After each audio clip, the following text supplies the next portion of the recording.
کے حضور تائب ہو گیا کہ میں پھر کبھی ایسا عمل نہیں کروں گا، پھر کبھی جنات کے لیے ذبح نہیں کروں گا، ایسا عمل کبھی نہیں کروں گا،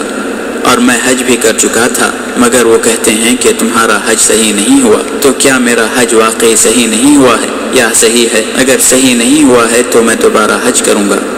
شیخ بن باز رحمہ اللہ اس سوال کے جواب میں فرماتے ہیں جنات کے لیے ذبح کرنا اللہ سبحانہ و تعالی کے ساتھ شرک کرنا ہے۔ اگر اس کا مرتکب بغیر توبہ کیے اسی حالت میں مر جائے تو وہ ہمیشہ ہمیشہ کے لیے جہنم میں رہے گا، اور شرک کے ساتھ کوئی عبادت صحیح نہیں ہوتی۔ اللہ سبحانہ و تعالی کے اس فرمان کے تحت وَلَوْ أَشْرَكُوا لَحَبِطَ عَنْهُمْ مَا كَانُوا يَعْمَلُونَ، اور اگر یہ شرک کرتے تو ان کے کیے ہوئے اعمال ضائع ہو جاتے۔ الانعام 88۔ بس تم اللہ کا شکر کرو کہ اس نے تمہیں اس عظیم گناہ سے جس کے ساتھ کوئی عبادت کوئی عمل درست نہیں ہوتا تائب ہو جانے کی توفیق عنایت فرما دی، اور حج پھر سے ادا کرو۔ اگر تمہاری توبہ سچ ہوئی تو اللہ تعالیٰ نے تائب ہونے والوں کے لیے مغفرت کا اور تمہارے گناہوں کو نیکیوں سے بدل دینے کا وعدہ فرمایا ہے، جیسا کہ اللہ سبحانہ و تعالیٰ کا فرمان ہے وَالَّذِينَ لَا يَدْعُونَ مَعَ اللَّهِ إِلَٰهًا آخَرَ وَلَا يَقْتُلُونَ النَّفْسَ الَّتِي حَرَّمَ اللَّهُ إِلَّا بِالْحَقِّ وَلَا يَزْنُونَ